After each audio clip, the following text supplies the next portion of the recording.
Hi everyone, it's Rachel back with the Shades of Orange, and I am once again here to wrap up some recent horror reads. This is a good variety of some short fiction, a young adult novel, as well as a book that was really disturbing. I can't wait to tell you all about it, so let's get started. Alright, let's start with the short fiction. I read Dear Laura by Gemma Moore. This is a horror novella that follows a woman that when she was a young girl, saw her friend get pulled into a van and disappeared, and they were never found again. Shortly after the disappearance, she begins to get letters from a person claiming to be that kidnapper. He claims to have murdered her young friend, this other boy, and so she agrees to communicate with him in order to find out what happened to his body.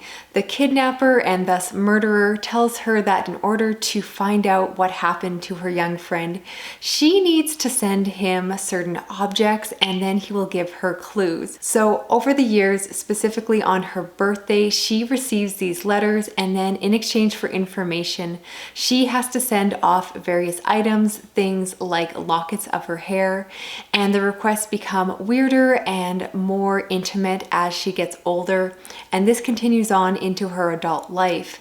And this really becomes an obsession for her because she feels so much guilt for the disappearance of her young friend.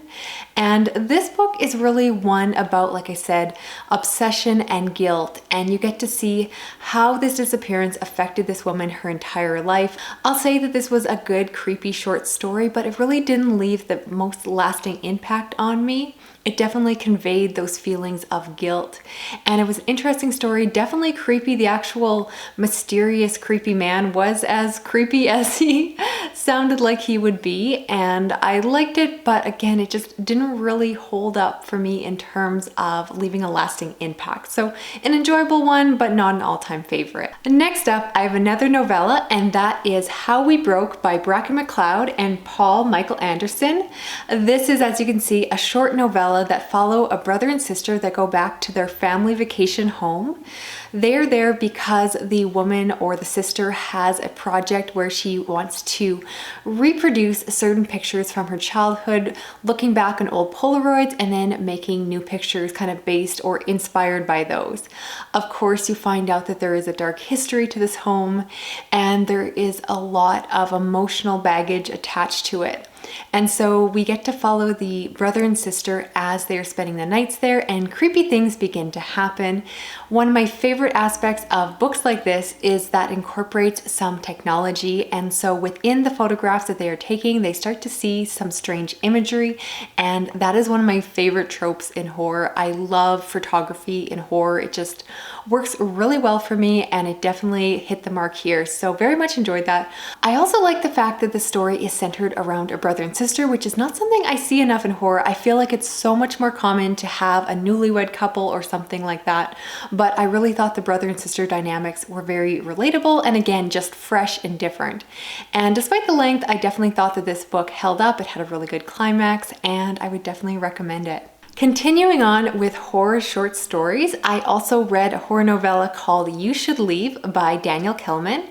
This is actually translated from German and follows a couple that go to vacation in a remote place with their young daughter. The man is a screenwriter, and so throughout the story he is writing his screenplay, and you do get to see parts of what he is writing in the text. And as you would expect, strange things start to happen, and they soon realize that they need to get out.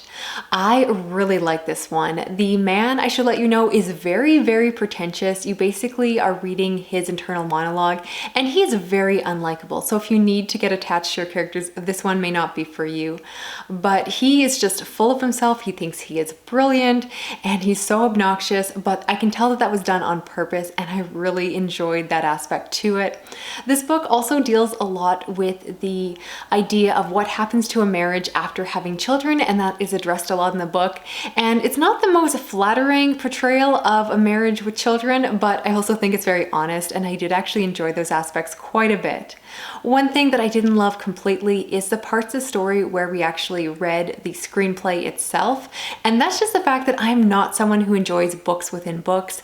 I just don't really like it as a trope or a narrative structure. So just personal taste, it wasn't for me. But overall, I'll say that the story was really unexpected. It has a plot or a synopsis that sounds really cliche and one that you've probably read or watched a million times before. But this book goes to some different places and it does it really well. So I'll say that this is very well plotted, it's very smart, and I really hope that you check it out for yourself because it's just a really good experience. And despite being a shorter length, it definitely was a memorable read and one that I definitely recommend. Moving on into young adult horror, I also read Someone is in Your House by Stephanie Perkins. This follows a young teenage girl who goes to a school where people start to be murdered off, and her friends begin to investigate what is going on or just trying to figure out who might be behind it. There is a major aspect of a love interest in this plot, and very much a major focus of the story is that romance, and that's where my complaints start. Is if you know me, I really don't enjoy a lot of romance in my books, particularly in my horror.